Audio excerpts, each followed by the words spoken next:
Do you want to bring balance to all the wireless radiation fields in your life, including 5G? The Omnia Radiation Balancer is a small sticker you can stick on any device. It changes the state of the field and creates a new resonance between the wireless radiation and your energy field. On the link below, you'll see all our testing results that show how the body responds excellently once you've made this change in your life. And here's a special offer for the Journey to Truth crowd. Just enter the word truth in caps at the checkout for your 10% discount. It's easy to bring balance back to your body with the Omnia Radiation Balancer.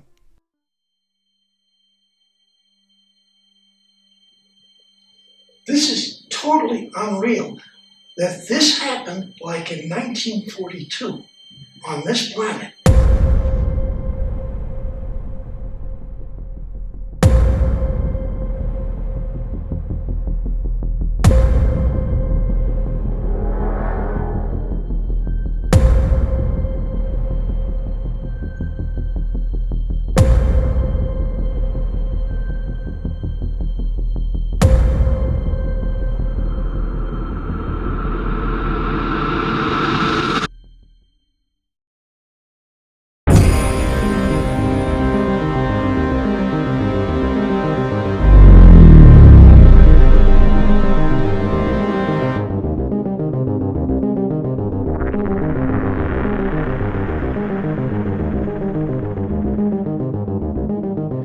Hey guys, welcome back to Journey to Truth podcast. This is week 2 of Secret Space Program month.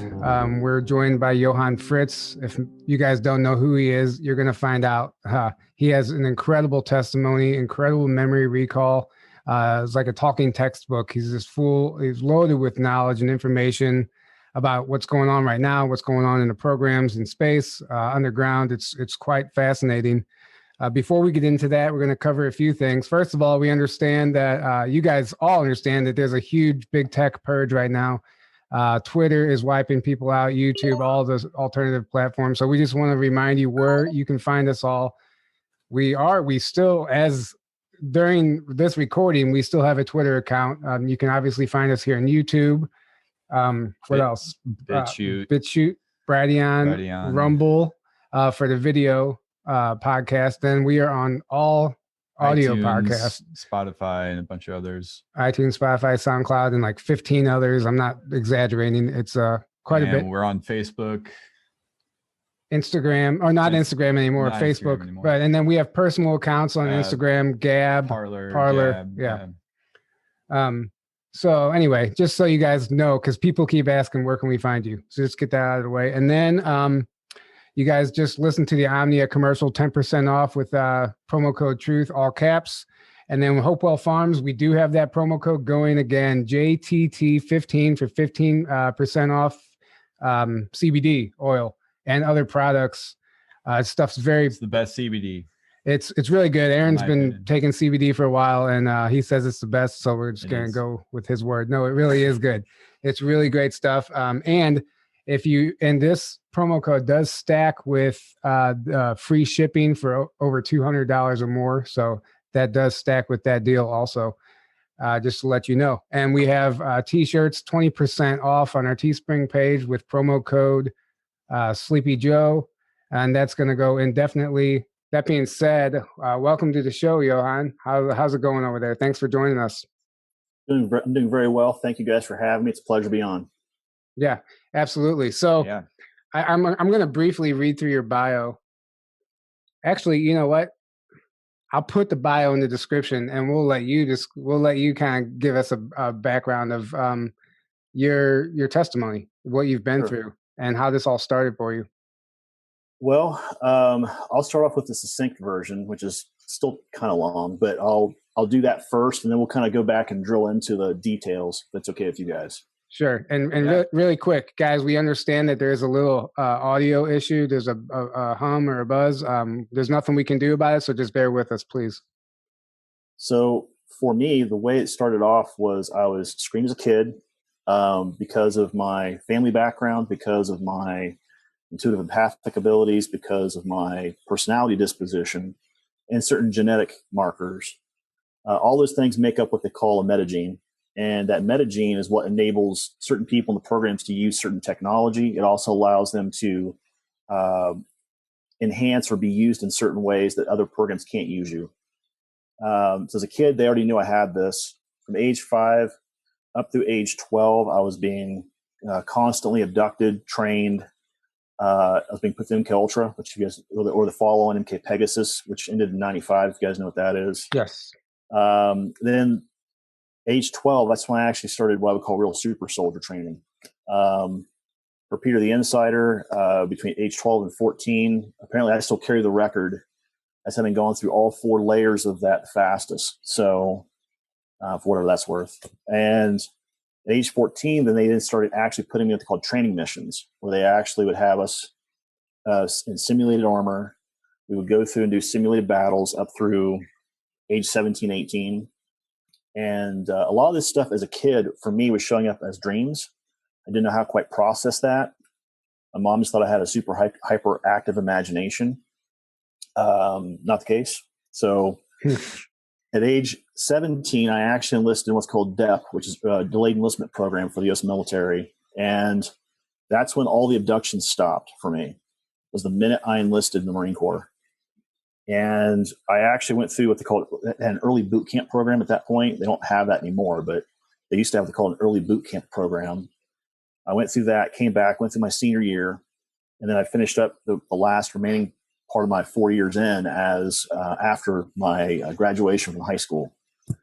Now, during that time, when I was actually enlisted and overseas, that's when all the stuff for the programs began for me. Specifically, the tracking that they had been doing since I was a kid, it followed me all the way through the military. And at that point, when I got to Diego Garcia, that's where I was taken off planet.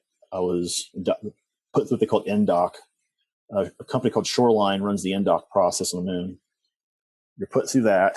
And then once you go through that NDOC process, they figure out where they're going to send you. Like who are they sending you to do actual work in the programs, right?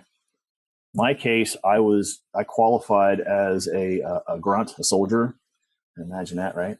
And so at that point, I was sent to a program called Kruger, where I worked. I had 2 alters actually I know of at least that were in Kruger. And then one of those alters, the guy who I've using the moniker for here, the alias, that was my name in that particular program, which is Johan Fritz. That particular alias was transferred out at a certain point to what they called JDFC's Joint Defense Forces Command. They have a sub-command called Mars Defense Forces. And I basically was transferred there. I went through their boot camp, their weapon program. We did some missions with them. While I was doing that stuff, I was being screened by another officer for Dark Fleet, what CG calls Dark Fleet, Nancht Waffen Regir. And at that point, that's when I got brought into working off planet outside the solar system. And eventually there was a decision that had to be made among all the Dark Fleet Command people, staff, where we decided, are we taking the black goo and are we putting up a slavery? And another group was already kind of being formulated off to the side, which is called the Alliance. And there's 2 segments to the Alliance. But one of these segments approached us and said, we know that you guys are talking about this idea of breaking away from Nancht Waffen Regir. We could use people with your background, your intelligence background, your weapons, your ships, all that stuff. We could use that in our group if you guys are willing to help join us to help protect Terra and protect our colonies. And at that point, the guy that we call the old man, he called all of his senior staff, like me. I was aide-de-camp at this point. Really quick, when you say old man, is that who Corey refers to as Sigmund? Is this the same guy? So the originator of Sigmund is a clone. Okay. Let's be clear. And we're going to get to that in a little bit when we start talking about some of these other programs, okay? Sure. But Sigmund was a clone that they used for security purposes. So people like the old man would upload Sigmund with a certain level of information and then have him go deliver it. Okay. That way, if somebody took him out, it doesn't take out the old man. And by the way, he knows when he dies, because when he rehomes, he has all that knowledge still here. Yeah, so there's a lot you're skimming through that people don't understand. So when you get through it, I'd like to go back and break down, like, as far as Diego Garcia, Kruger, even whenever you refer to Terrans or Terra, like that, people don't know that that's what they refer to. That's what they refer to as Earth. People off world call Earth Terra. Exactly. Mm-hmm. So yeah, we'll get into that. But yeah, continue. Can I give a real quick shout out, by the way, while we're going through all this? Yeah. I have four groups of people, actually 5 groups, but I'm going to go through them real quick here. First, I want to give a shout out to James Rink, Super Soldier Talk. Mm-hmm. Awesome videos, just as a shameless plug. If you guys haven't seen the SSP 101 video, please go watch it. It gives a amazing overview of what we're talking about. We've both seen it. We're putting together the 102 or the part 2 or whatever James is going to call it. We're doing that right now. So you guys will see a follow-on that has all the tech, the ship stuff, the weapons, the vehicles, the armor. I cannot wait. That's coming out. For those who don't know, that first one is 4 hours long, if I'm not mistaken. It's a 4-hour long video of basically the history of the SSP with him and James Rink, who we will have on at the end of the month. But yeah, it's fascinating. James is a good friend of mine. He's awesome. We tried to put everything in there that we could think of. Now, James and I have a bit of a disagreement on like timeline and place, but the overall gist of what you're seeing in that outline in 101 video is very, very succinct and pretty accurate. So if you haven't watched it, please do. There will be like a part 2 or a 102 video coming out. So don't be surprised when that jumps. The second person I'd like to give a shout out to, or the channel, is Jessica Morocco's channel, her and Peter the Insider. Hello, guys. Thank you guys for having me on. And Peter, you're awesome, as always. Third channel I'd like to give a shout out to is Guided with Jody Reynosa, or Jody's Gems. I'll be doing a video with her on the 23rd. So if you guys, again, want to hear some more more of the spiritual side, how to get healed part, I'll be talking about that on there. Interesting.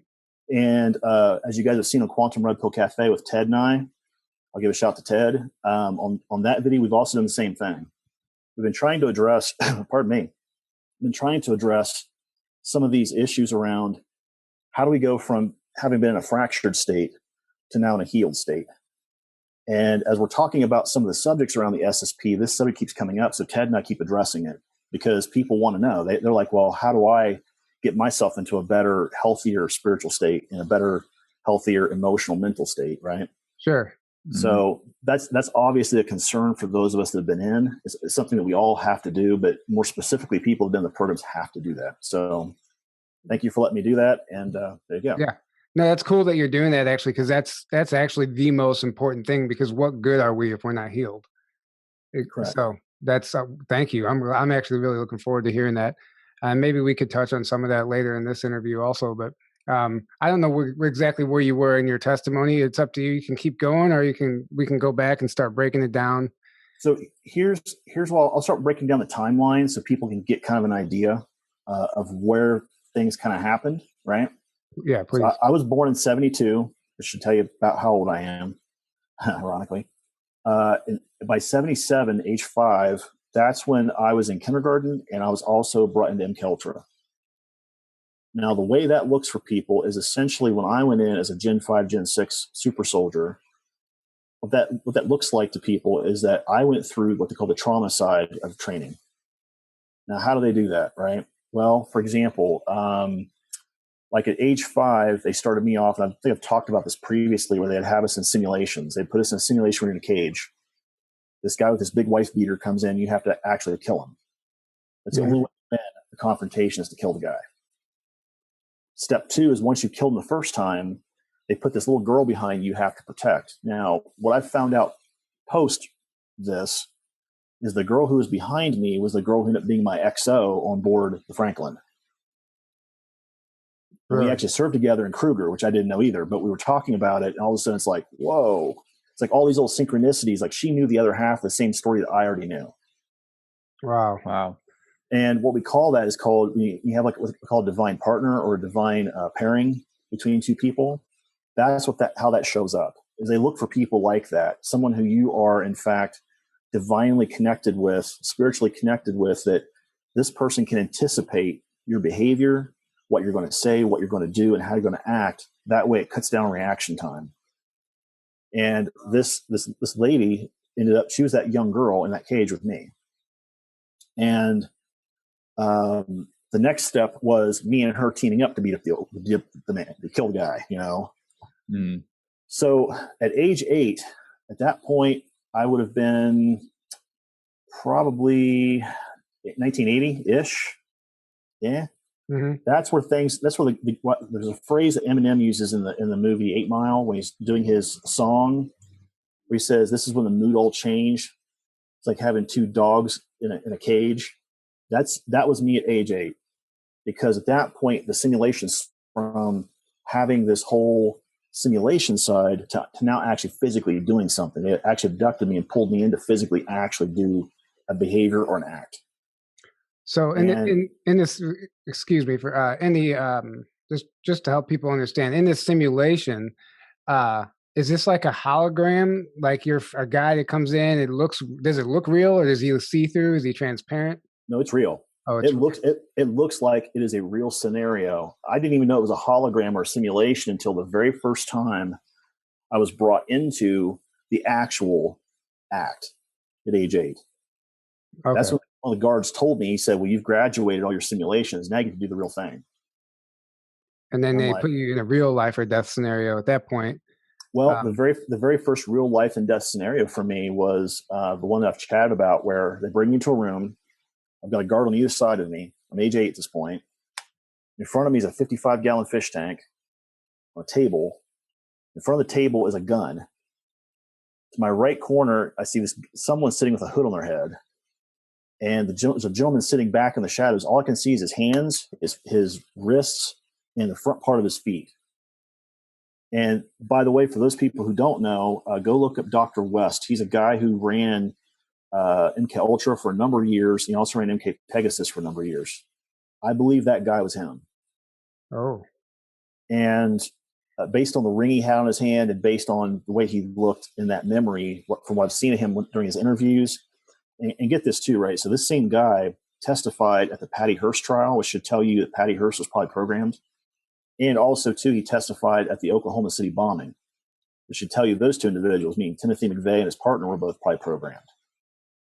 So all this crap that people are talking about where they're saying, well, the government wouldn't do that. Well, yeah, they do. Yeah. Not only do they do it, that's how they operate. Yes. Yeah. So that at age 8, I was in this room, and the first 52 times I would not kill the person in the hood. Now, how does that look? Well, either I'm being drowned, electrocuted, meaning they strap electrical straps to your gonads and electrocute you till you die. They could beat the crap out of you, stab you, whatever. Maybe they use the gun on you, right? But those first 52 times, I died. At the 53rd time, something changed for me, because when they brought me in, I basically had this thought in my head, is like I'm not doing that again. And when they brought me in the room, by the time he got out, "What do you need?" He'd normally say, "What do you need to do?" But when he said, "What do you need?" I'd already grabbed the gun, shot the person in the hood, and I was actually pulling the upper receiver back to see if there's another round inside the magazine. And the gentleman sitting in the chair looked at me and said, "Why are you checking the magazine before?" I said, "If there's a second bullet, I'm shooting you." At that point, he said, "Congratulations, number 3, you passed." Now, what I mean by that is that everyone who's in the programs, when you're going through MKUltra, you're numbered. Every group, meaning every pod, you usually have 20 people in a pod, and they're all numbered. So you have 1 through 20. And I was number 3. And he told me that number 1 through number 2 had already been killed. They were not coming back to the programs, so they couldn't pass. So whenever you say you were killed and you come back, people need to understand that. So is this a regen tank technology? They bring you back, or is this or are they just, is it a clone of you that's being killed and there's original? No. Okay. This is actually regen or hollow medbed technology. The reason why they do that, the reason why they leave the memory of you dying, is so that when you become an adult, you no longer fear death. You have zero fear of death. So when you're out on the battlefield, you'll do anything without thinking of the consequences. Yeah. Correct.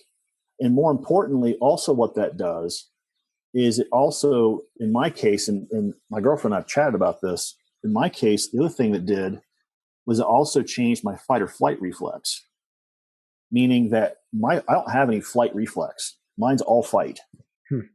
So when it comes to someone like jumping in my crap and all of a sudden there's like, well, we're going to do this or this to you. It's like my brain goes, okay, it's time for you to die.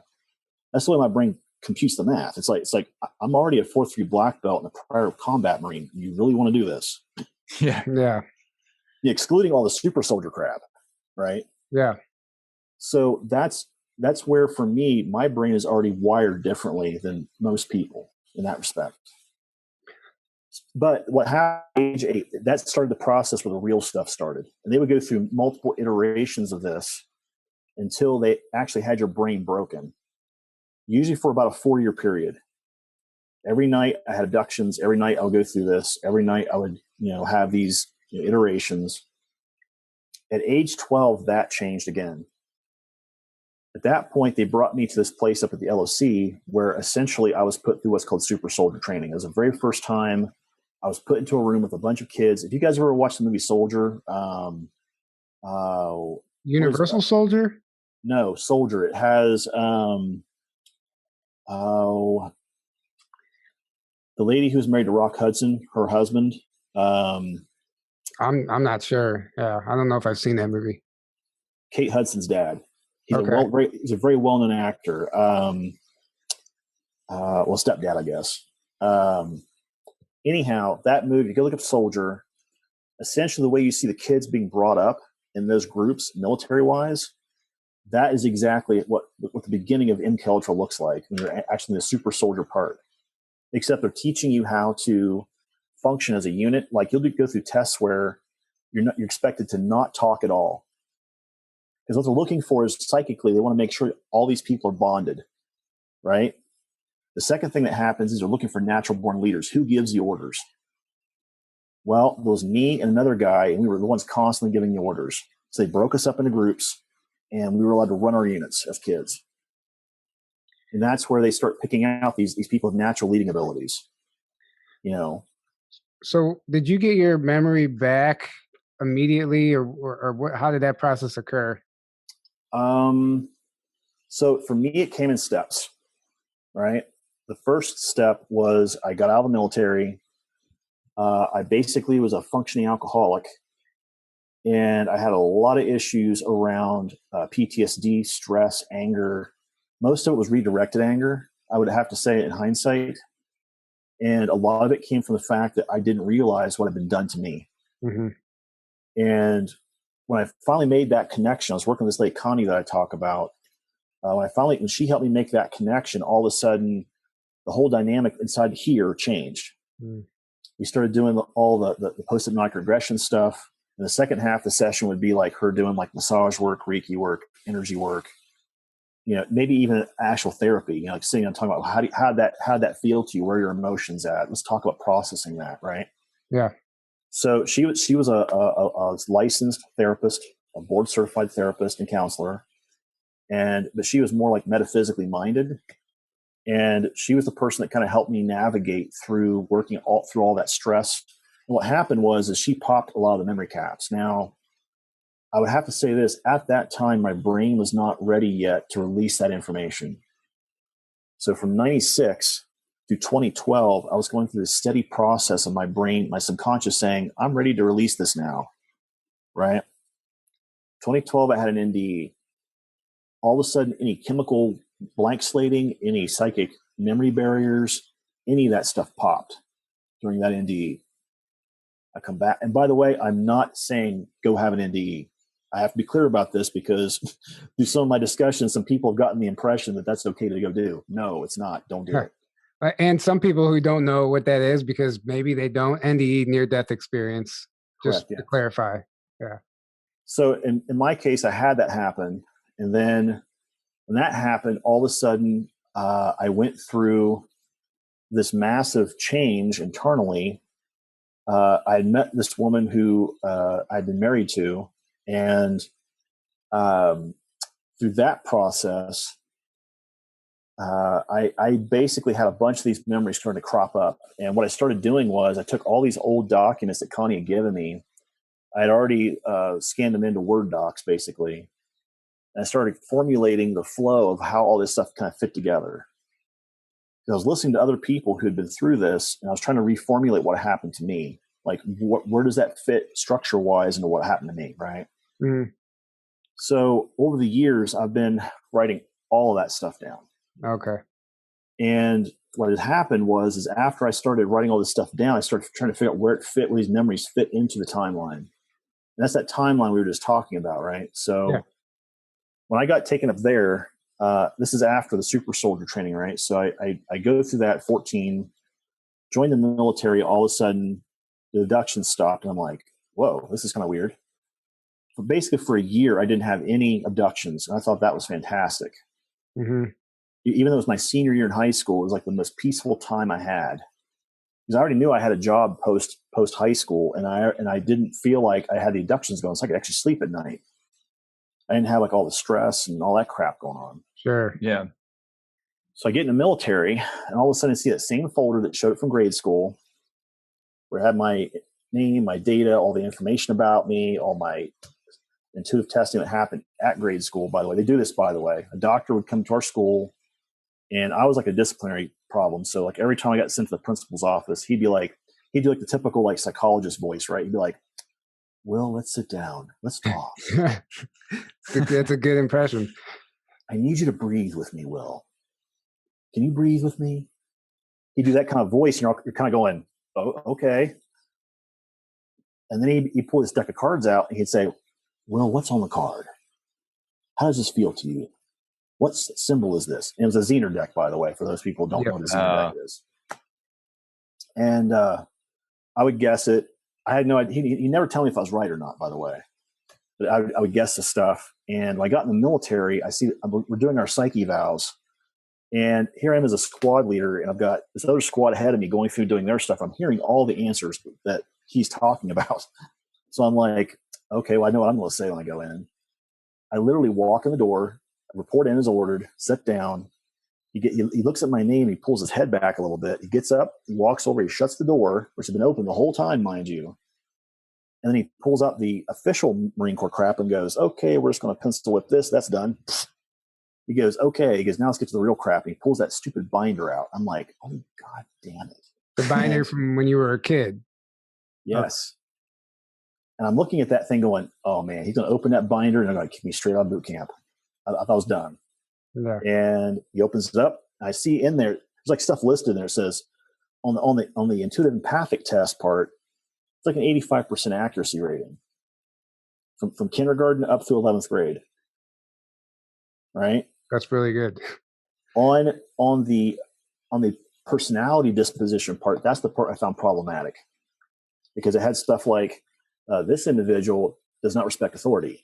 This individual is highly aggressive. This individual uses violence as a tool. And shit like this is showing up on the list, and I'm going, oh my God. Yeah. Right. So it's like all this stuff showing up. I'm just like, oh Jesus, this is not good. And he looked at it. He's like, do you want to serve your planet, your country, and your fellow countrymen and protect them with the best of your abilities? Yes or no? I looked at him like, I thought that's what I was doing, sir. He's like, you don't understand, recruit. He asked me that 3 times. By the third time, I finally said yes. He's like, when you get to your AIT screening, when they actually screen you again for your AIT testing, he goes, you need to give the captain who you talk to this word, and he will give you a word if you give him this word. That's how they actually track people who are starting to enter the programs, is through these keywords. Different programs, different access to these programs are tracked by keywords. Does Interesting. that make sense? Yes. Yeah. Okay, so they would have to have some type of system in place. Yeah. Well, it's called challenge and response system. So when you come into an area and they give you that keyword, what they do is they look at their list and they give you the response to that list, which is them upgrading you or giving you the new keyword or challenging that keyword, right? Point is that happened with me through the military and happened twice. And the third time was when I went to the moon. So I get deployed to my unit in Okinawa after going through AIT, jump school, all that stuff. I get to Okinawa and we get deployed. And when we got to Diego Garcia, that's where I got taken off planet. We're actually on a refuel. We actually flown from Okinawa, Japan to Diego Garcia, and we landed there to do a refuel. And what they were going to do is fly helicopters from Diego Garcia or the airplane from Diego Garcia to either Yemen or UAE, and we take helicopters back down to the Kitty Hawk, CH-53Ds. And that was the plan, anyhow. Now, so all of your training you were just telling us about, that all happened on Earth? All the MKUltra, all the training. Okay, so then Diego Garcia is an island in the Indian Ocean, for those who don't know. The actual super soldier training happened up there. Okay. But everything excluding that happened down here. Okay. Just so we're clear. And then Diego Garcia, is that just a military base on an island in the Indian Ocean? It's actually in the Indian Ocean. Yeah. Let me see if I got a picture of it here somewhere. Yeah, let me allow you to screen share here if I can. Yeah. I was pretty sure I do. Multiple participants can share.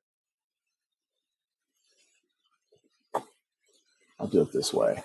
I'll just look it up on Google. Yeah, Google. Yeah, if you have anything you want to share to back up anything you're saying, because I know you do have some really awesome photos and documents and stuff.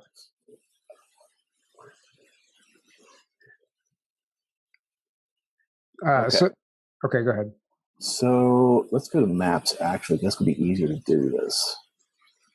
Okay. All right, we'll bring this up on the share screen. That way people can actually see it. Okay, so you guys can see this now, right? Yeah. Yeah, thank you. That's awesome. So this is where I would say the majority of people that go out as foot soldiers, especially for special ops or your Marines or your Navy, you're probably getting flown out of Diego Garcia off planet. This is also the number one place where the Merchant Marine Fleet, when they do exchanges for slaves to whatever, they're doing it here as well. And the point that we were at was there called Point Marianne, which is the southern end of the airport at Diego Garcia. So if you look in here, there's this long 2.5 mile long runway, right? Mm-hmm. Point Marianne is the very southern, I guess, southeastern end of that runway. And that's where I had to walk to from the other end of the runway. We landed, we had to walk from this northwestern tip all the way down to the base down here. There's some empty buildings down at that southeastern end. Point is that as we did that, right, we end up and we get down there, and that's where we went through what they called phase 3 of screening, which basically involves they bring people in from upstairs from the moon. They come in, they essentially do what they call a temporal, synaptic, and physical scan of the body, including DNA. They do that so if anything happens to you, they have a record of how to rebuild you, basically. That makes sense. It's like a blueprint. Yeah. Yes. And also, by the way, that blueprint is used when you go through what they call blank slating, and they use that retrovirus to actually rewrite parts of who you are. That is actually what is being done. That retrovirus is being programmed biologically, like a CRISPR bug, to re-edit parts of you to get you back to where you were at age 21. So that's how the age regression technology works? It's part of it. They also use chemicals that it's the same chemicals they're currently using today for like diabetes medication. They also inject that into your system. And what that does is it reduces the inflammation. It reduces the cellular degradation. It does a whole bunch of stuff. And what it does is it basically makes you de-age by 10 to 20 years at a whack. But the virus is rewriting the internal stuff. So that's usually the two-step. Anyhow, the point is that they're doing all this, the baseline, the baseline material to get you back to that point before they even take you off planet. They're also doing a timeline snap, meaning they're looking at where are you at in Earth's current timeline if they have to do a looking glass reinsertion to dump you back here, right? Yeah. They want to know the time, the place, location, the timeline, and also, too, what condition are you in that timeline? When you I remember on one of your interviews, you were talking about looking glass, and you shared some photos, some drawings of it was like the actual technology itself and the floor in Area 51 called Alice's Lair or Alice's Floor. Yeah, it's just right here. Yeah, if you don't mind, because that is absolutely I don't know where that stuff comes from, but if it's accurate, that's good to have. That's good to know. There's actually a guy named Adrian Basaggio who actually released this out to people. He actually put this data out there for folks to look at to show that it was real. And I actually got a copy of it after looking at one of his presentations. Now, this is the interesting part, right? So I want everyone to think about the number of TV, movie, video references that use the white rabbit down here in the bottom left-hand corner. And the fact that they call that Alice's floor, and that aligns with some Q drops also in Project Looking Glass. Correct, yeah. And the white rabbit is essentially the idea of literally going down through the temporal wormhole, going from timeline A, place A, to timeline A, place B, somewhere either forward or back in the timeline. Right? Yeah. So yes, this technology does have its pluses and minuses. We actually have a group that works underneath the ICC Super Board. All they do is temporal operations. I've talked about that quite a bit with the change in certain presidents, the change in certain scenarios, temporal timelines being rewritten or flipped or recombined as or as they call it, recombinated. So yeah, that stuff happens. And that's why. The bottom line is, all these checks were done. They hit us with a drug. They knocked us out as we were taking our clothes off. They wanted no Terran clothing, no Terran marking on us, including dog tags, by the way, when we went up to the LOC. The next thing I remember was waking up inside the Dart. Me and two other gentlemen. It's a Dart. I was just going to ask you, what craft did you take to the LOC? It was a Dart, and the two gentlemen who had knocked us out actually were the two guys piloting the craft. And basically for me, what happened was I woke up inside the Dart and I looked to my right, and down where the handle would be on the door, there's like this embossed area that basically said built by Lockheed Martin. And it had their little emblem on it right in that area of the door. So I know who built the craft. Of course. We know Lockheed and Boeing. I mean, they've been... Well, and I worked for Northrop Grumman underneath of some of Lockheed's programs unknowingly after this. Really? Well, that's where these black budget programs spawn from. That's where this technology is created. And there's think tanks. I mean, that's what William Tompkins talks about, sitting in on those think tanks. That's where a lot of these designs came from. So at that point, as I'm sort of awake, I'm kind of groggy. I hear these two pilots talking about this idea of what they call Jericho, which is a city on the moon. That's what it means in Arabic. And when I heard that phrase, the ship was turning this way, and you could see the broken off Pyramidion and the upper area of the LOC on the moon inside this crater, the Jules Verne crater. And they were diving at this, what looked to me like another crater inside there. And I thought we were going to hit the surface. We went right through it. And it's a hologram. I blacked out again. And by the time I woke back up, that was when the door was opening up and we were being drugged out of this dark craft by these guys in black camis. And they bring us into this area that Shoreline uses for reception.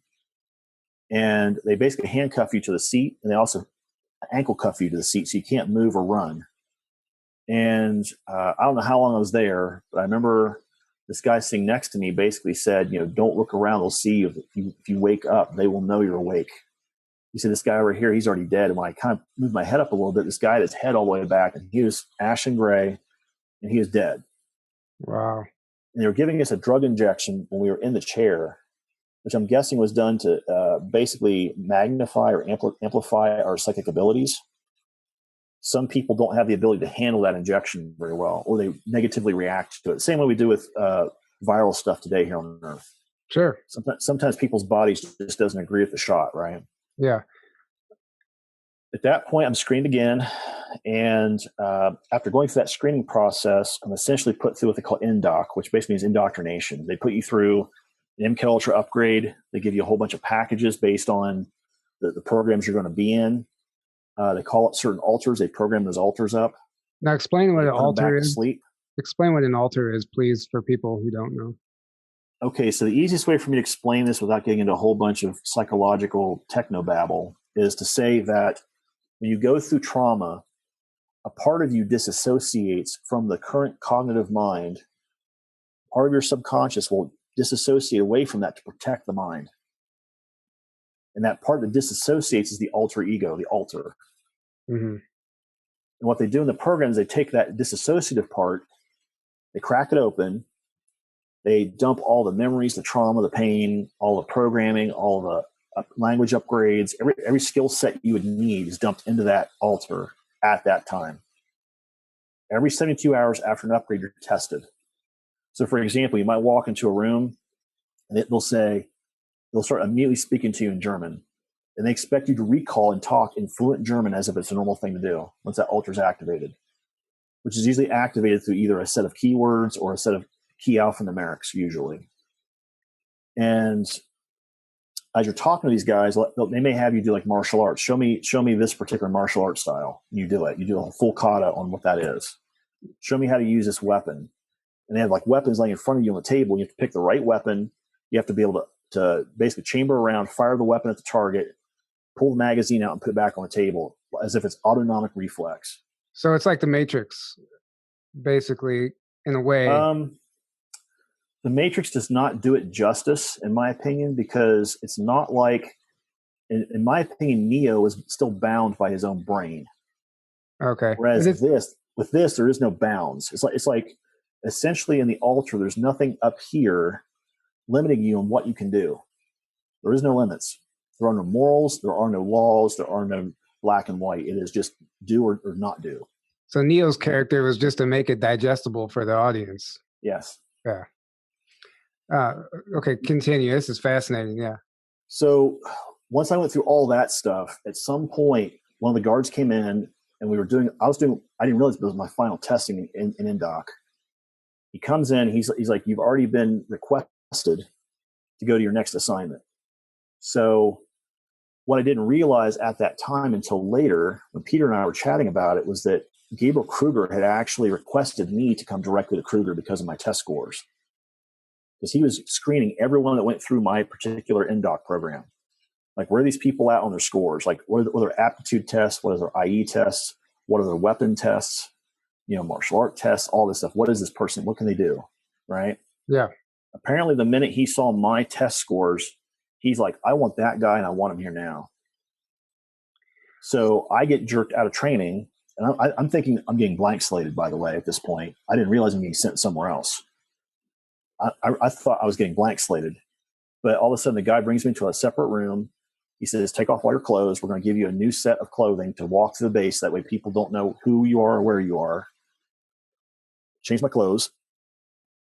We're walking on the first level, by the way, of the LOC. There's a landing area out here. Shoreline's the back area of that landing area. That's where they do all their NDOCs on the same floor. That way, if you somehow don't make it through NDOC, they can immediately take you back to the earth and blank slate you. That makes sense to everyone. Yeah. Yeah. And blank slating, I remember you said one time, like 3 to 5% of blank slating of people, it doesn't work on 3 to 5% of people, and you're one of them. And I guess all the whistleblowers are. Yeah, just to a certain degree, yes. Yeah, okay.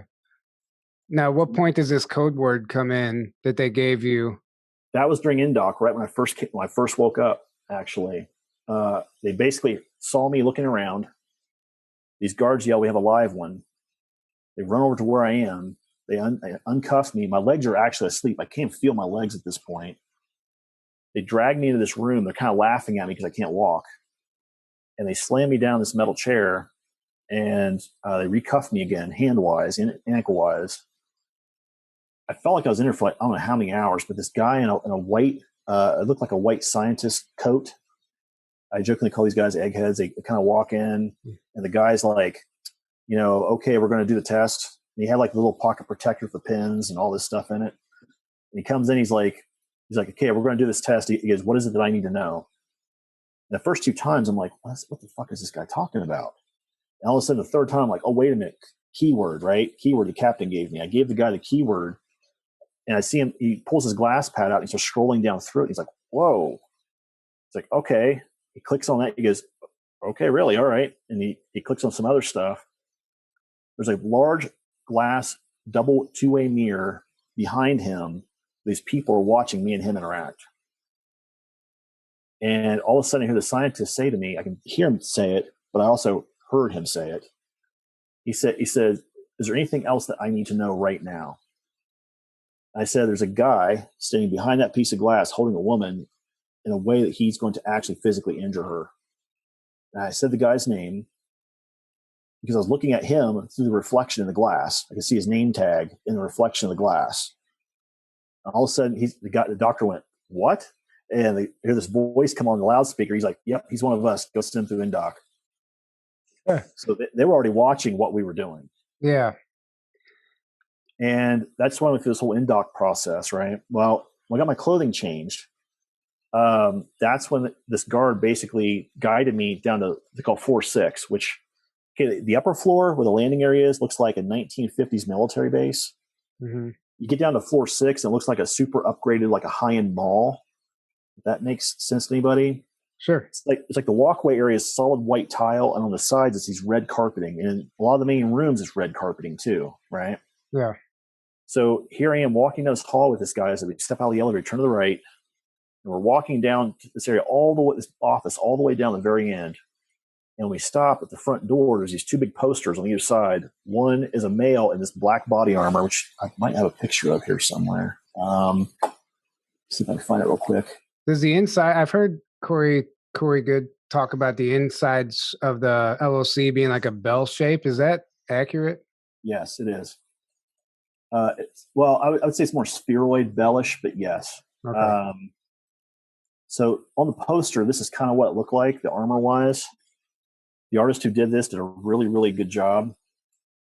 But the idea is that this particular poster, they had 2 of them, one male, one female. And on the bottom of each poster, it said, when you need to tie up all loose ends and you want nothing left undone, call Kruger. And it's all in German, by the way. Right? Yeah. And Kruger is, it's like an off the books military group up in the programs. Yeah. And another thing too, by the way, I'll show some people this as well. This might actually help some folks if they want to figure out what's going on. So I'll share this as well really quick. This is the website that Peter and Jessica are having us refer people to. This is the ACIO's website. It's acio-agency.org. It's like Alien Contact Intelligence Organization or something like that. Yep. And if you go over here to where it has... it's at the top. I didn't see it. Good job reading. Yeah. Yeah, I didn't even see it at the top. If you go down to where it says Worldwide Military Corps and click on that, you can see right here, it actually has Kruger listed as one of the military corps. Now, again, I'm not advocating the timeline or the locations, but I would say in terms of who they are and what they do, this is very accurate. Did you not say one time there's a video game called like Mirror's Edge or something that uses the Kruger logo? Yes, yes, actually, that is correct. I might actually have some screen captures out of that, actually, if I think about it here. Let's see here. Guys who for the listeners out there, I know this is a lot of information to digest, and it's hard to get through it all. And really, it's hard to get through it without being distracted because things need to be explained. So we apologize if we're all over the place here, but just bear with us. This is one of the many images where you see Kruger put on the back wall inside of the Kruger Sec building, and this individual here, believe it or not, in real life, she is the granddaughter of Gabriel Kruger, Faith Connors. Really? And this is from the video game, though? This is a screenshot? This is from it's from Mirror's Edge Catalyst, the 2019 version, yes. And there's tons of this in there, by the way. Tons of disclosure on stuff. So direct SSP disclosure down to that person. Yes. Gabriel Kruger's in that game. Faith Connors is in that game, his granddaughter. There's a bunch of people in there. What's that one Call of Duty game that has Kevin Spacey in it? I think that you know what I'm talking about? Mm-hmm. Where he that he's like but then Call of Duty Cold War, maybe. Is that the right one? But I mean, I'm sure you'll get to that later with the guy that Well, looks like Kevin Spacey. Kevin Spacey shares a special place. The clone of him has shared a special place in my heart knot. And we'll get to that here in a second. Paul Serene, yeah. Paul Serene, yes, my old buddy, yes. But the idea is that I get to Kruger, and when I walk in the door, there's a desk to the left, a reception desk. The lady sitting at that desk is Gabriel Kruger's daughter, Alexandria. And she stands up, and this guard the whole time in the elevator, he's like, don't fuck this up for me. I got the hots for this girl. She's really pretty. If you screw this up, I will make sure you're blank slated, blah, blah, blah.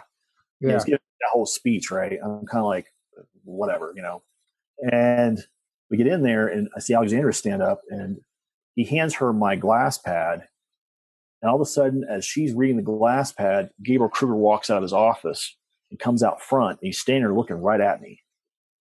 And he walks over and looks at the glass pad that his daughter's looking at, and he makes a recommendation. He says, put him in Naguma's company and put him in Peter's fire team.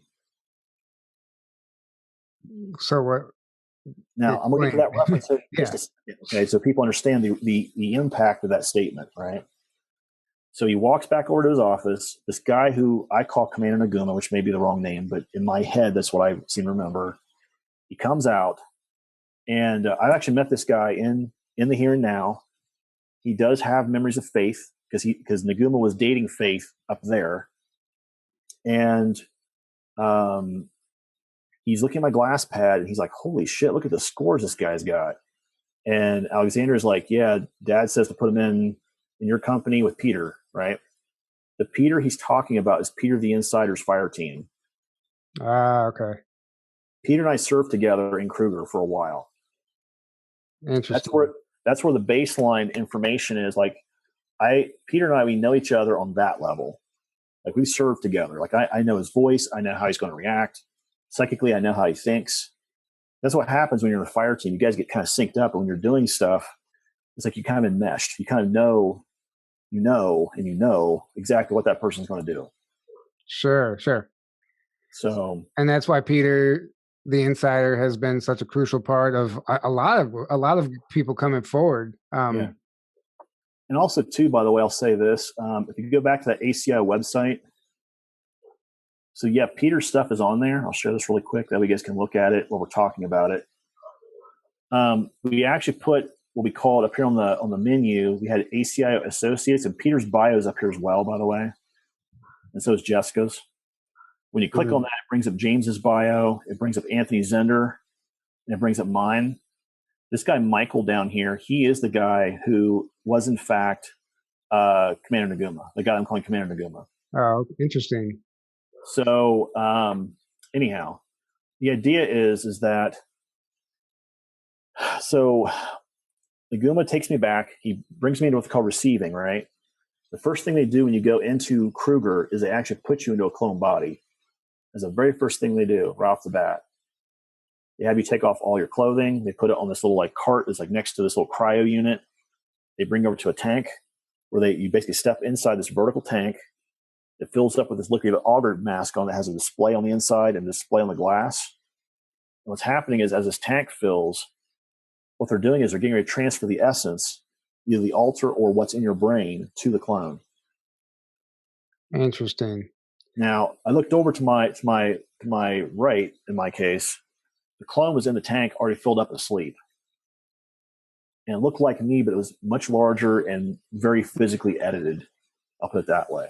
Okay. And I started to panic a little bit, and the doctor was he's standing right in front of me. I can hear him talking to me through the earbuds in my mask. He says, "Don't worry, everyone panics the first time. You just relax, and we'll get you taken care of." And he's speaking in German. He's speaking in German, by the way. And I'm kind of like, listen, I'm hearing him like, wow, I actually understand this guy, what he's saying. That's weird. And all of a sudden, I start pumping this gas in, and I blacked out. And next thing I know, I'm waking up over in the other body. When you woke up in the other body, could you see your original body? Yeah, they were draining the tank. They pulled it out, put it inside a cryo unit, and slid it back inside this cryo storage area where they had a bunch of people that were in cryo. And then that body is just kind of remained there for the duration of your time in the programs, and they put you back in that body before you were spliced back. Kruger and Monarch are a few of the programs that use clone bodies. MDF and Nancht Waffen do not. Okay. They do not use clones. But Kruger does. And because what happens is with Kruger, since you're what they call a direct action team, what happens a lot of times is if you ever get shot, if you ever get wounded, if you ever die, there's two things they do. One, they always bring the body back. That way they can't recover the tech from the body, because you're usually full of femtotech and other stuff that other companies want. And secondly, the part of you that's in the brain rehomes right back to the cryogenically stored body. So it's like having this weird kind of a weird save game. If you ever played video games and you have like a little save spot where you're like going in to do your boss fight, and all of a sudden you wake up and you're back in your body and you're like, crap, you know? They put you back in the tank, new clone, they send you back down after the same boss again. It's almost like that's where they got it, the idea for respawning in a video game from the program. Yes. But that's what happens in some cases. It happened to me a few times. And what ends up occurring is at a certain point, you figure out that you also have these MKUltra abilities that are there as well, the super soldier abilities. So working with some of the technology in there, they have some of us work in the labs. This guy that we call Dr. N, essentially he was the guy that built all of the implants and augments for people. He also gave the guidelines on cybernetics if they were to be used in Kruger. And a lot of times, like with me, he would have me test the implants, the stuff they put on the outside of the skin that activated some of your super soldier abilities, right? You can immediately subconsciously tap into that part of the psyche that says, well, I'm going to manipulate time, I'm going to warp and manipulate time, space, matter to do such and such, right? So a couple of us, level 1 super soldier is what we call a runner, the equivalent of a runner in Catalyst, right? Yeah. What we would do is, what I would do is Dr. M would give me a new implant, wherever it happened to be. He'd say, go test it. So what I would do is I'd get into some running gear. I would go up to level 1, piss off the security guys, and try to make it back down via the stairwells, back down to level 6 without getting caught.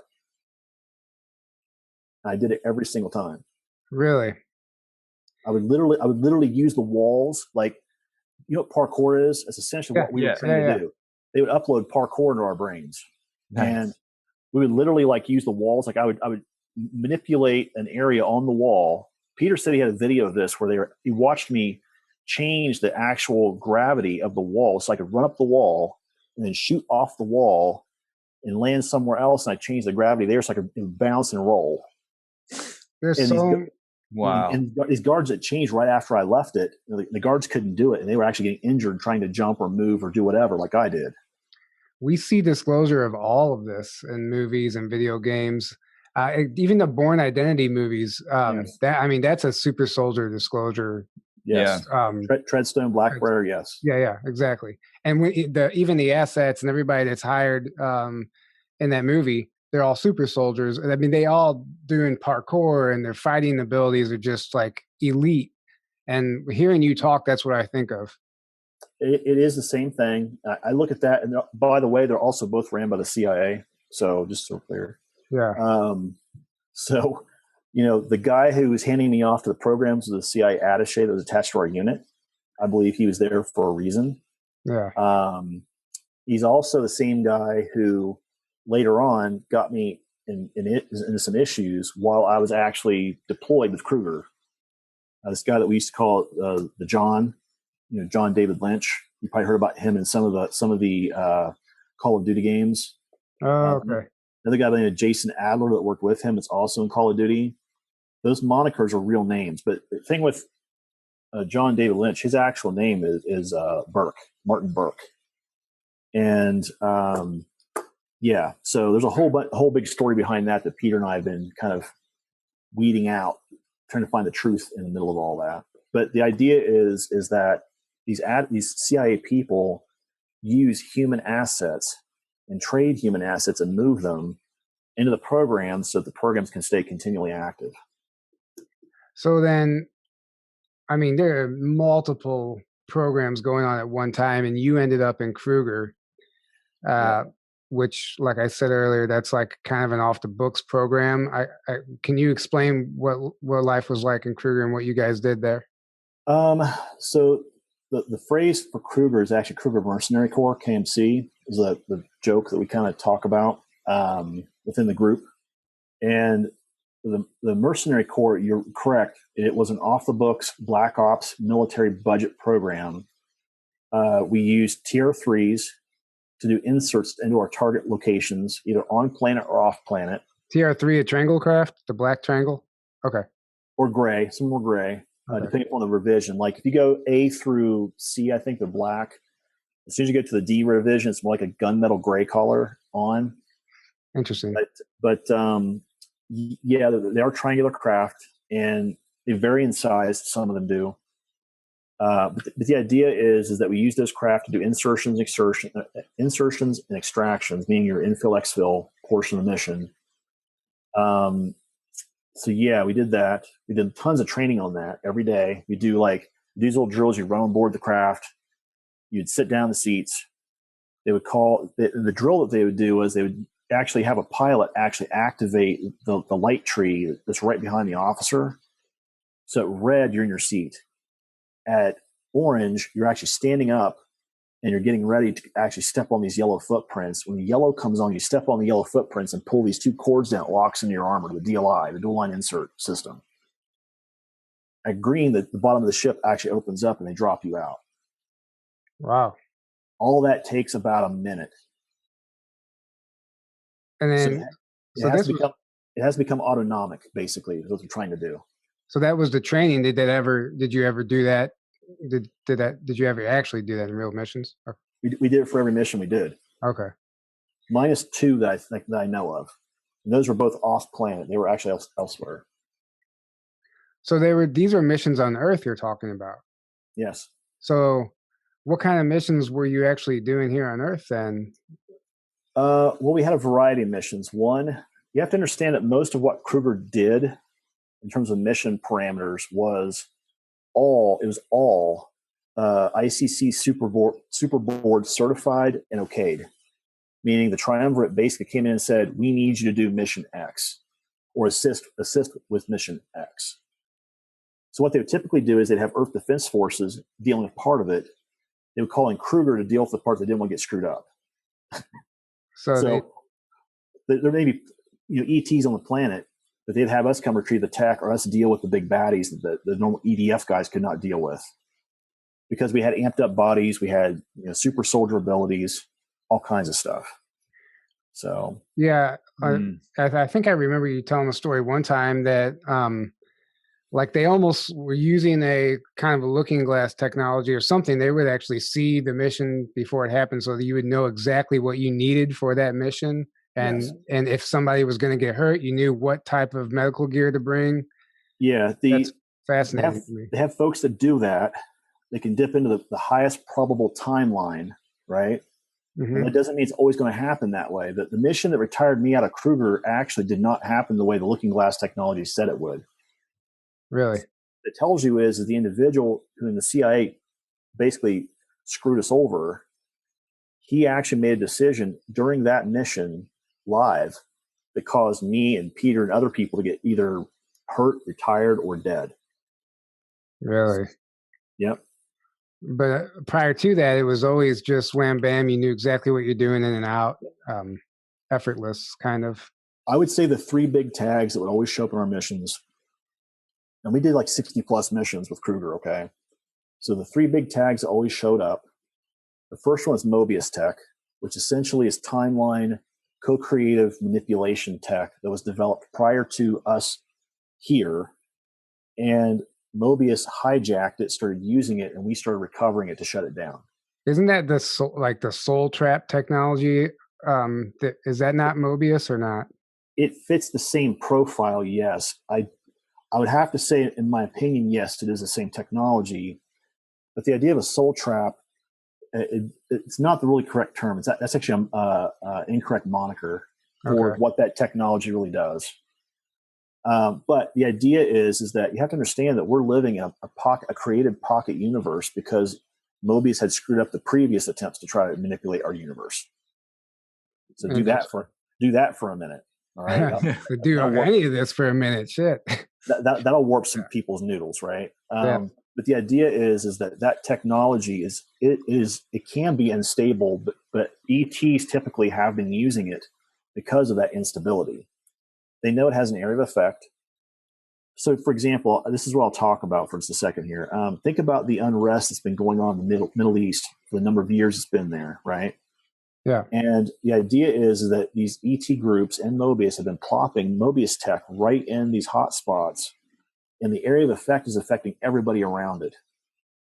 This is why you see these wars start cropping up in certain areas, or the Arab Spring, or all of these Muslim insurgencies and riots in Europe, for example, or what happened in Russia with Chechnya and all these, the issues they had there. All that crap.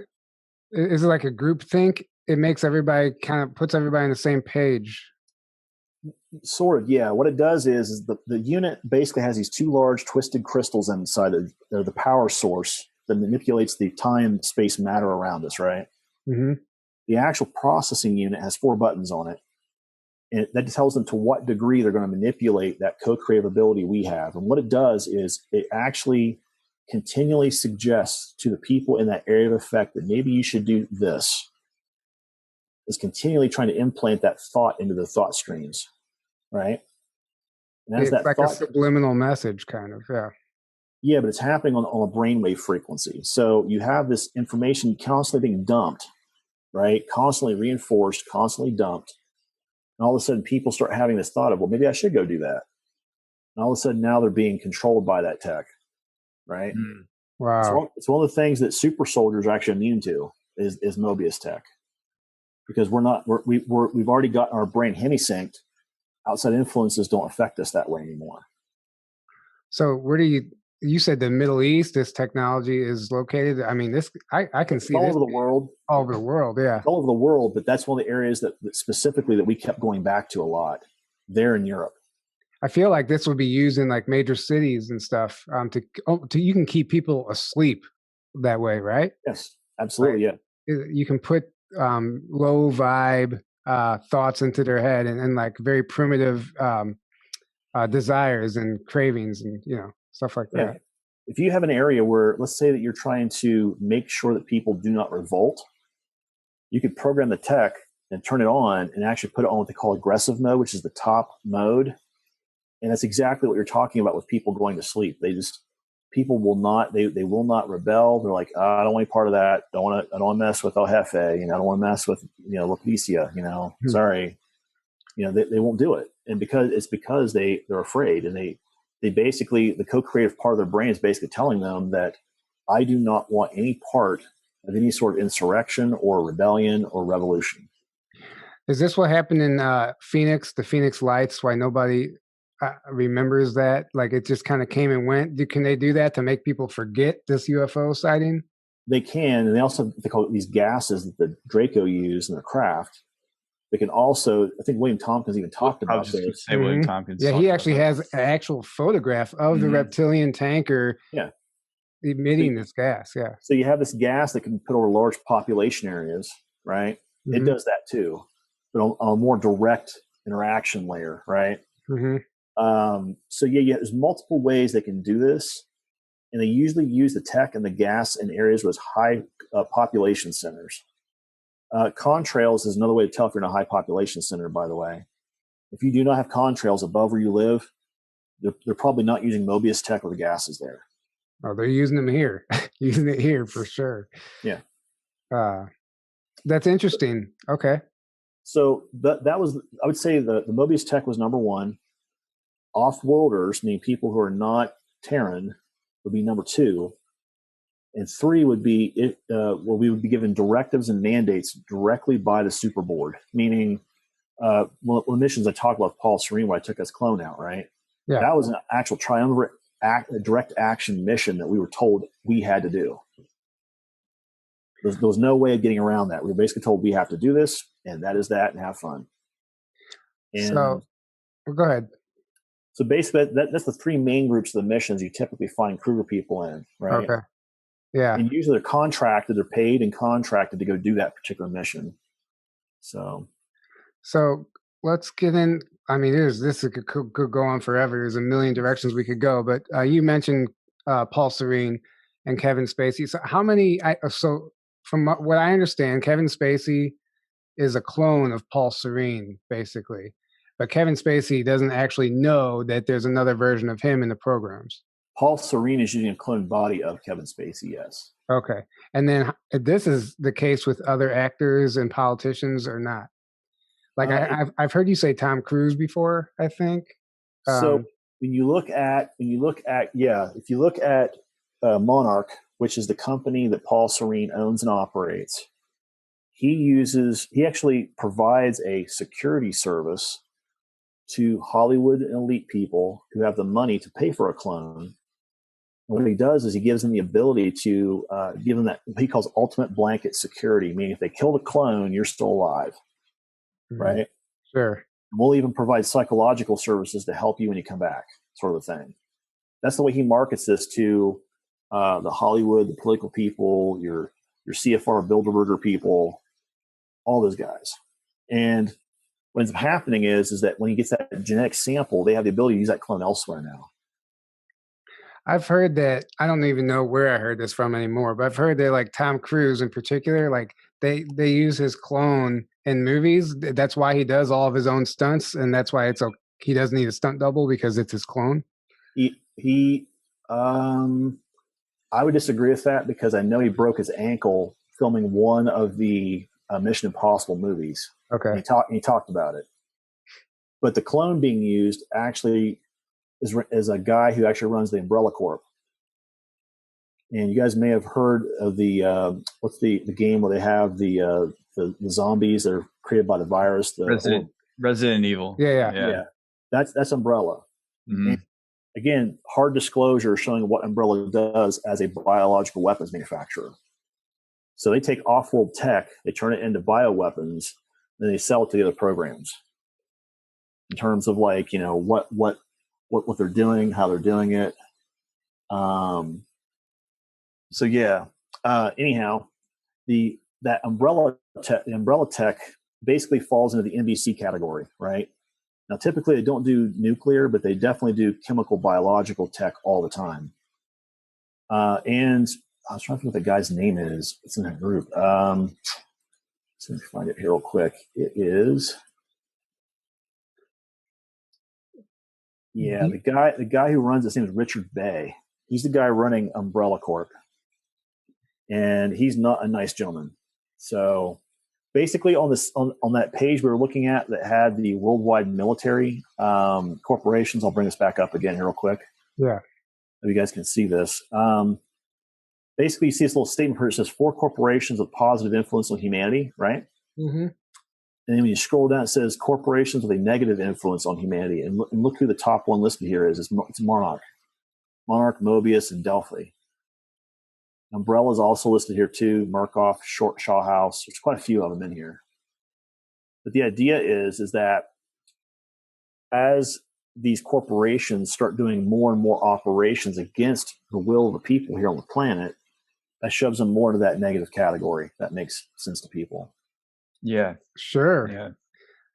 I remember you saying one time there's a photograph on the internet somewhere of Kevin Spacey and with somebody else. Ghislaine Maxwell. Ghislaine Maxwell, Ghislaine, however you say her name. But it's actually not Kevin Spacey. That's actually Paul Serene in that photo. Yes. Are you able to pull that up? I haven't been able to find it. They took it off the internet. Makes sense. No, of course it did. They scrubbed a bunch of crap off the internet here within the last 4 months. Basically, the easiest way to tell when you look at a picture of Kevin Spacey to figure out if it's him or Paul is when you watch the body language, right? Mm-hmm. I mean, Kevin's a great actor, don't get me wrong. But the idea is that when you watch the body language involved with how Paul operates, he understands that there's if something happens and he's out in public, Kevin's the one taking the hit, not him. So he could potentially be the one who's responsible for all the pedophilia allegations. Yeah, he actually is. I'll say that on the record. Yes, he is. So it's not technically, it's not Kevin Spacey. No. I wonder how many other people that's the case for. Well, and I'll show another good example, right? So you look at Shaw House, for example, that Peter talks about all the time. Jeanette Shaw uses a clone of Taylor Swift, and guess what? Their office is in London, and who is she currently dating? She's dating a very well-known British actor who lives where? In London. So you have to start asking some questions. Who are we dealing with here? Are we dealing with Taylor, or are we dealing with the clone? It's Jeanette Shaw. Yeah. That's... It's so fascinating about so much information about this clone program coming forward. I think that's going to be. So there are three reasons why three big companies who use clones and practice and study with clones. First is Kruger. Second is Monarch, because of the security solution they're providing to Hollywood, elites, these big elite groups, right? Yeah. The third one is a company that Peter's talked about, USS Ark Corp. And what they're doing essentially, Peter and I have chatted about this company. Ark, in that title, stands for Antediluvian Recovery Center. And what that means is they're going through looking at all these people's genetics on Earth. They're trying to recover what they call the Adam genes, the Adamo genes. If you look back at Zechariah Sitchin or the Adaharsa story, the Epic of Gilgamesh, that idea of Adamo being the first man, being the first us, that particular being had a lifespan in current years of 720 years, which is a reason for that astrologically, which I could go into, but I don't have enough time to do that. But the idea is that they're trying to find the genetics that allows us to go from a 72-year lifespan back to that original genetics of 720. Interesting. The Lyrans are doing this, by the way, because they consider us to be their genetic cousins. So just so we're clear. So, wow, this is deep stuff. So the cloning, I just think the clone program is going to be a major part of disclosure that I think most of the public is going to have the hardest time with, knowing that some of their politicians and actors have been clones the entire time. There's two things I'm going to say directly about the whole clone aspect that I have a big issue with. And I've said this. You guys have probably heard my videos where I've talked to this guy who's he's a policy guy for Biden, right? Oh yeah. When I sent my letters to him, the clone aspect of this was the hardest for me to write because I had a lot of heartfelt issues around it.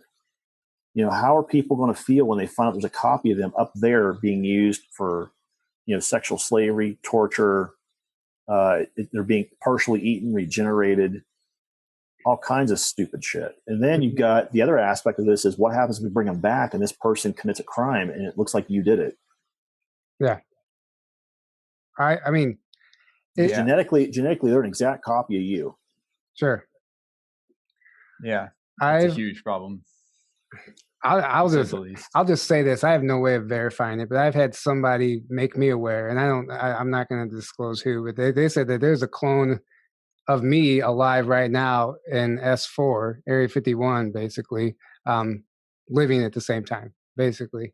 And I was cloned at age 5, and this whole thing, I'm like, I don't know if that's true. I have no way of knowing that, but they do that sometimes. Hearing these testimonies, it's just like, well, it seems possible. I have no idea. So the other side of this too, right, is the fact when you get into programs like Kruger, you realize also the security necessity of having clones, right? Because you realize if you don't have an asset in the clone body and you lose that clone asset either through capture or killing, all of a sudden you've now lost, 21 years of training plus the cost of the clone, plus the cost of the individual and the training. And for a clone, it's an easy payout. You pay $1.7 million, you have a new clone sitting there, and you've got the asset information still contained in the frozen cryo asset. To me, it's a no-brainer. That's like a no-brainer to me. Yeah. It's hard. That is going to be tough. Like you said, when people discover that about themselves, that's not easy. Not easy. That's why when people say like full disclosure now, On top of just the trafficking and child trafficking, pedophilia. Yeah. So that's another aspect of this, right? So when we talk about this idea of healing, where Ted and I and some others have talked about this idea of working through our internal work and doing the healing, right? Yeah. Working with a therapist, working with, specialists, working with, spiritual specialists to do this kind of work. what we're really saying is that the part of what's going on is that you also have to process all that stuff that happened to you as a child, right? So think about this, right? I mean, again, I don't want to get you guys knocked off of your channel, but there are particular topics that show up around the child end of this that don't show up anywhere else in the programs, right? You have all the child sex trafficking. You've got clones being made of these kids.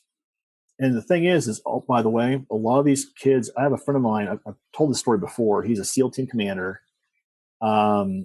He actually was in Michigan. They did a retrieval up there. It was 123 kids. It made the news, made ABC News.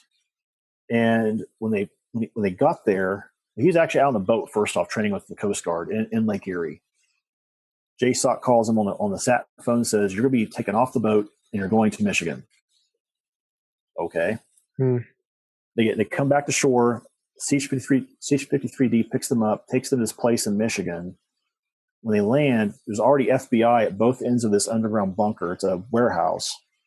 Now, here's the thing, right? When you're looking at a building and it has case steel fire and blast-proof doors, that takes money.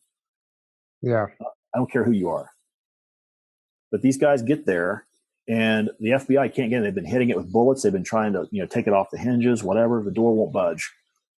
And they asked the SEAL commander, said, "Can you guys make those doors go away?" He asked one of his guys, who's an EOD guy. He says, "Can we do that?" And the guy's like, "Yep, we got that in the bag."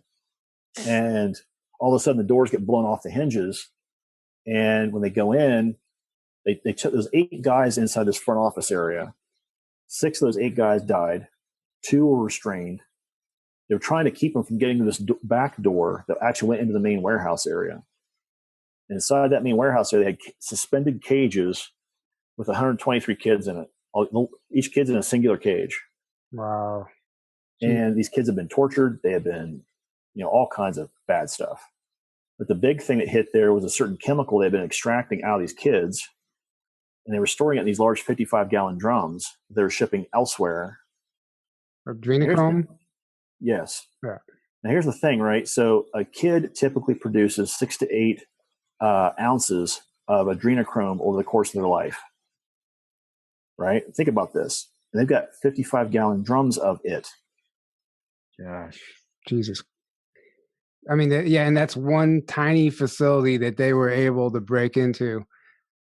There's thousands probably. I mean, and that's just on Earth. When I was talking to this guy via phone call, his comment to me was, he's like, "Will," he goes, "I've seen all kinds of crap, that I've seen in combat, I've seen in battle, I've seen all kinds of stuff." And he goes, "I still can't get that vision out of my head." He goes, "Us trying to get these kids out of this cage, and these kids, that's why they lived their entire life was inside this cage. They've never been outside that cage.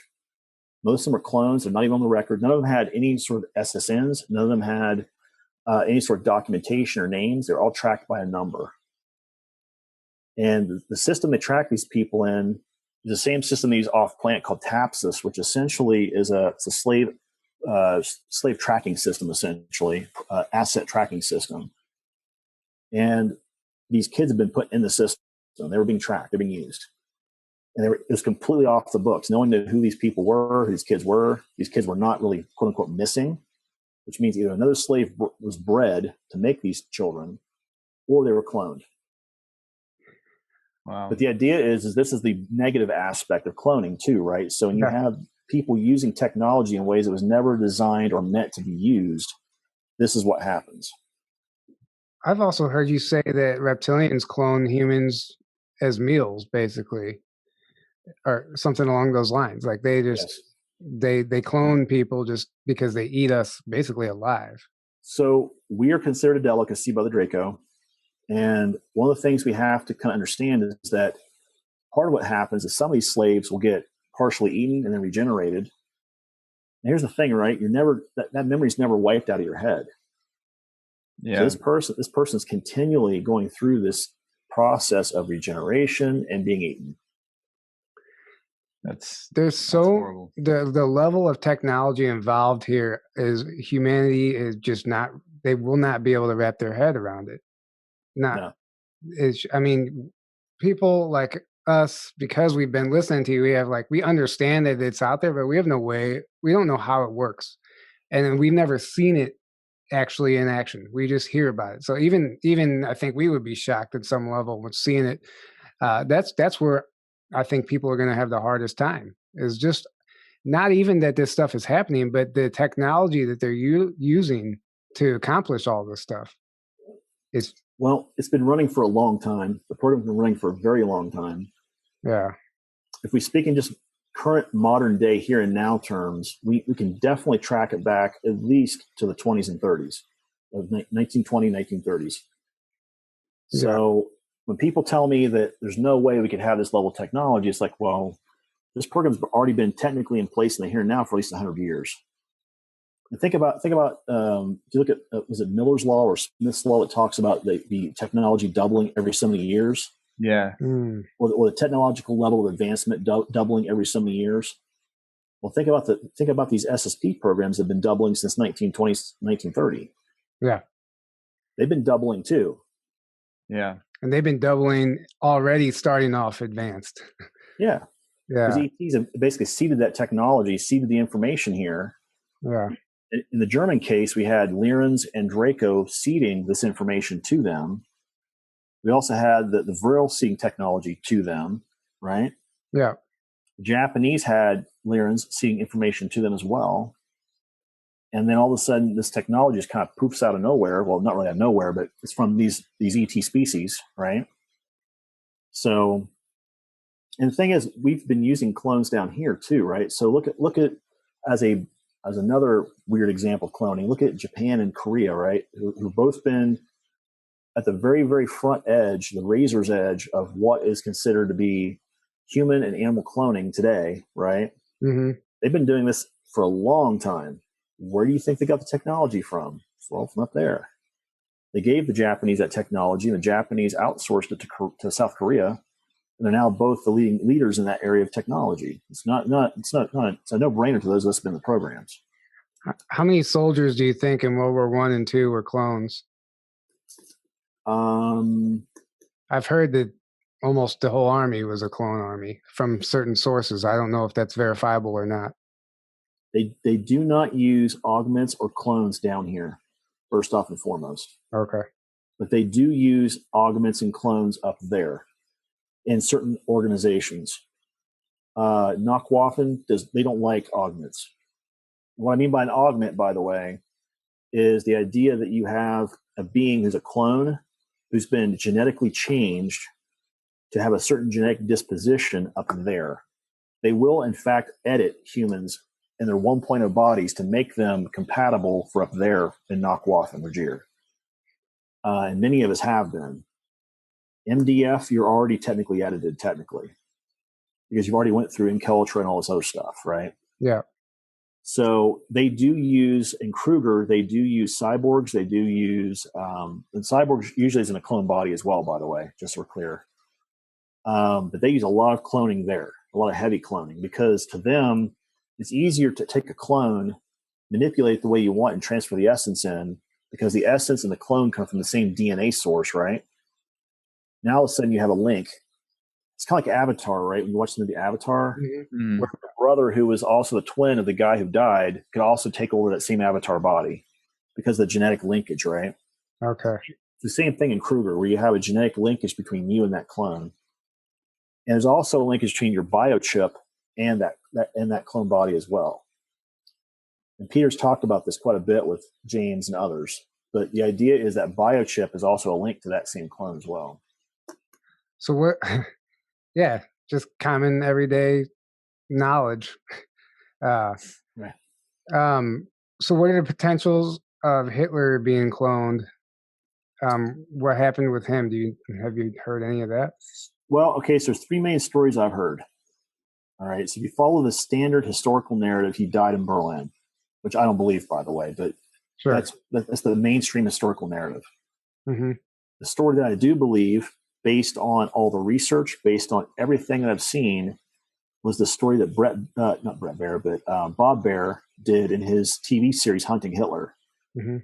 That to me was the closest to the facts based on everything they were able to uncover. And he died in South America in 1965. Yeah, he basically went to Argentina. Well, he actually died up north of Argentina. But yes, there was actually a small city that was there, a small group of people. Martin Bormann, Hitler, and a few others all escaped up to this little area, and they started raising families, having their own life there. They had a ton of capital to work from. They bought their own houses, started businesses. But the idea is that they didn't think that was abnormal. And by the way, these individuals that went to South America were people that were chosen or not deemed essential for the secret space programs.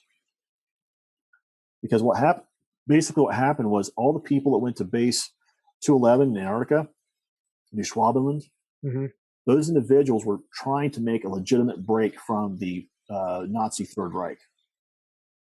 We actually call those guys Antarctic Germans, or AGs. AGs, yeah.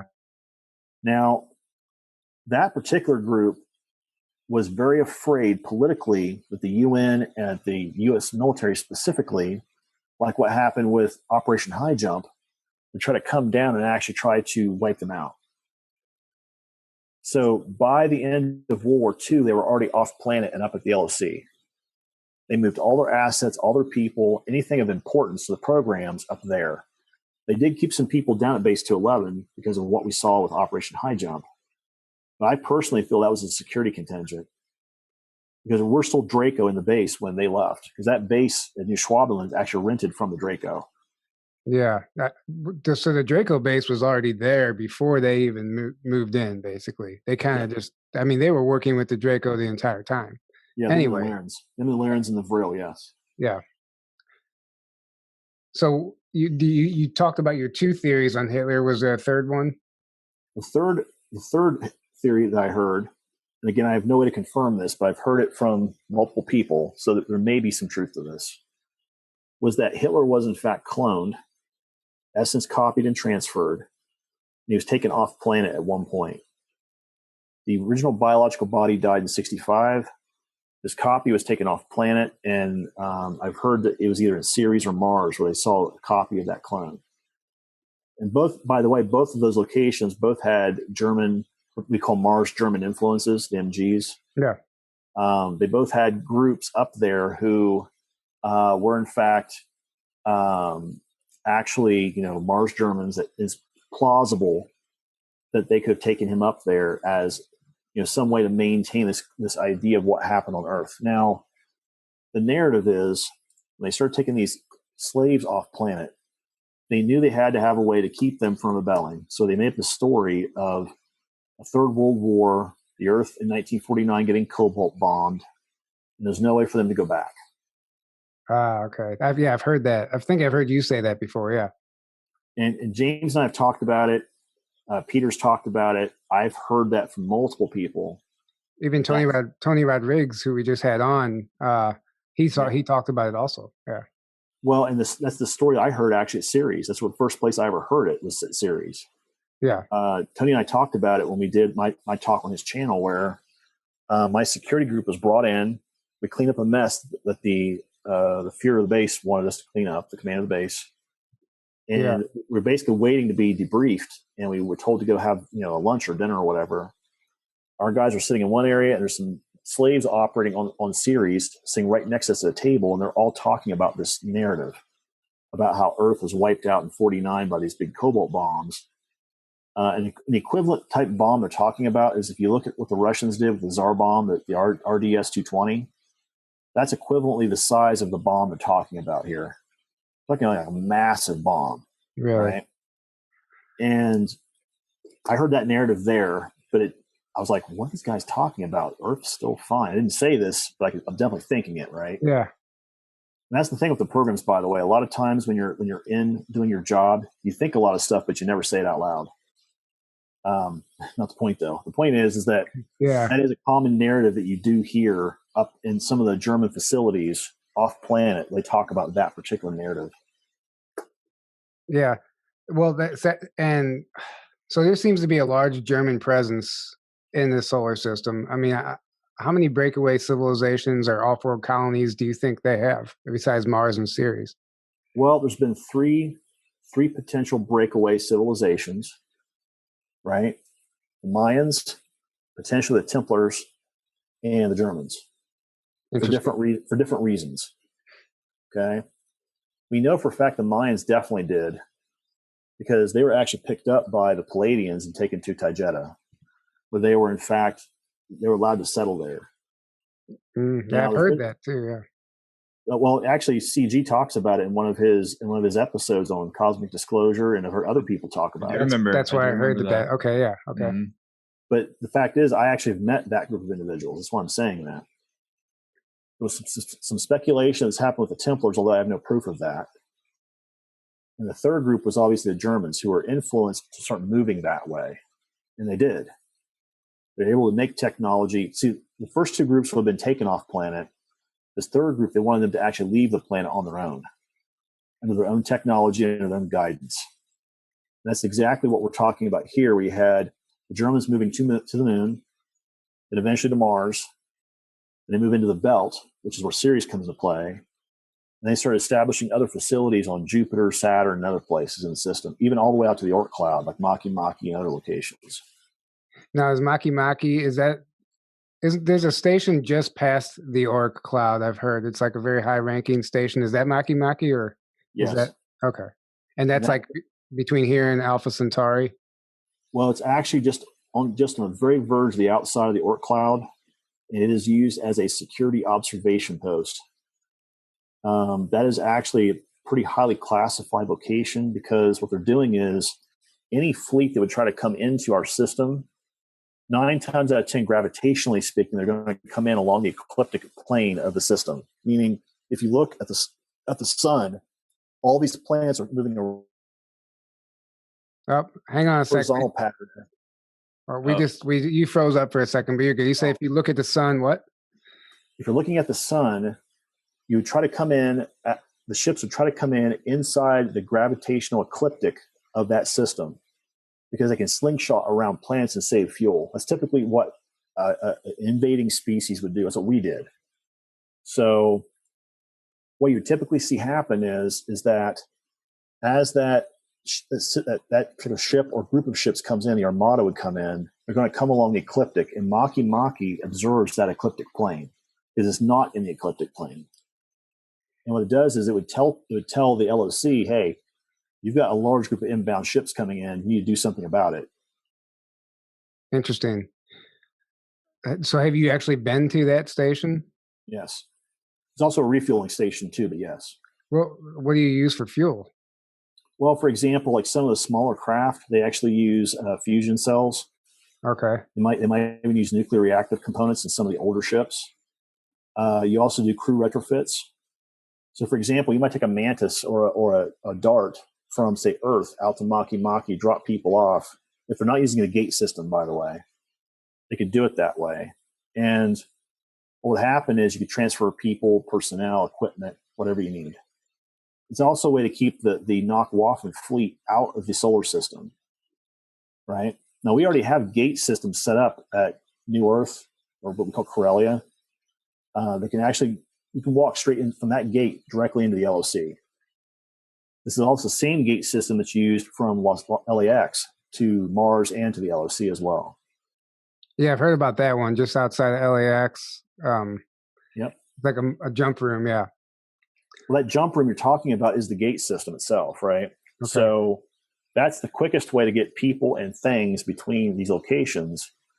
But at the same time, there are cases where you don't want to do that, especially if you're using what they call a security controlled asset, like a cyborg, that doesn't have all of its mental components.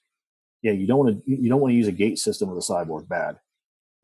What did the inside of the station look like, Makemake?